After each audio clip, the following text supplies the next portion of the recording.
প্রায় ৭ বছর পর উত্তর কোরিয়া সফরে গিয়ে দেশটির সর্বোচ্চ নেতা কিম জং উনের সঙ্গে বৈঠকে বাণিজ্য, কৃষি, অবকাঠামো, বিজ্ঞান প্রযুক্তি ও স্বাস্থ্য খাতে সহযোগিতা বাড়ানোর পাশাপাশি কৌশলগত সমন্বয়, সামরিক, কূটনৈতিক ও আইন শৃঙ্খলা বাহিনীর মধ্যে যোগাযোগ জোরদারের প্রস্তাব দেন চীনা প্রেসিডেন্ট শি জিনপিং। ফলে এই সফরে দুই দেশের সম্পর্ককে শুধু রাজনৈতিক নয়, বহুমাত্রিক অংশীদারত্বের রূপ দেওয়ার বার্তাই স্পষ্ট হয়েছে। তবে সফরের সবচেয়ে আলোচিত দিক হল একটি গুরুত্বপূর্ণ শব্দের অনুপস্থিতি। 2019 সালের সফরের সময় শি কোরীয় উপদ্বীপকে পারমাণবিক অস্ত্রমুক্ত করার পক্ষে চীনের অবস্থান পুনর্ব্যক্ত করেছিলেন, কিন্তু এবার প্রকাশিত বক্তব্যে সেই প্রসঙ্গ নেই। বিশ্লেষকদের মতে এটি কিম জং উনের জন্য একটি কূটনৈতিক সাফল্য হতে পারে, কারণ উত্তর কোরিয়া এরই মধ্যেই সংবিধানে নিজেদের পারমাণবিক নীতিকে অন্তর্ভুক্ত করেছে এবং আন্তর্জাতিক নিষেধাজ্ঞা উপেক্ষা করে অস্ত্র কর্মসূচি সম্প্রসারণ অব্যাহত রেখেছে।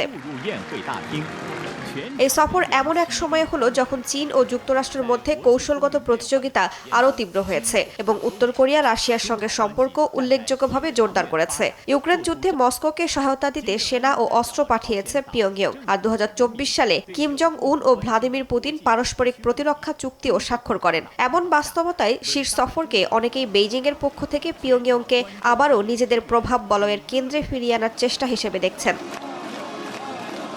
একই সঙ্গে সফরটি যুক্তরাষ্ট্রের প্রতিও গুরুত্বপূর্ণ বার্তা বহন করছে। ডোনাল্ড ট্রাম্প আবারও কিম জং উনের সঙ্গে আলোচনায় আগ্রহ প্রকাশ করলেও চীন দেখাতে চায় উত্তর কোরিয়ার উপর সবচেয়ে বেশি প্রভাব এখনও বেইজিংয়েরই। বিশেষজ্ঞদের মতে সামরিক ও নিরাপত্তা সহযোগিতা জোরদারের আহ্বান ইঙ্গিত দিচ্ছে যে চীন ক্রমেই এমন একটি আঞ্চলিক নিরাপত্তা কাঠামো কল্পনা করছে যা যুক্তরাষ্ট্র, দক্ষিণ কোরিয়া ও জাপান জোটের পাল্টা ভারসাম্য তৈরি করতে পারে।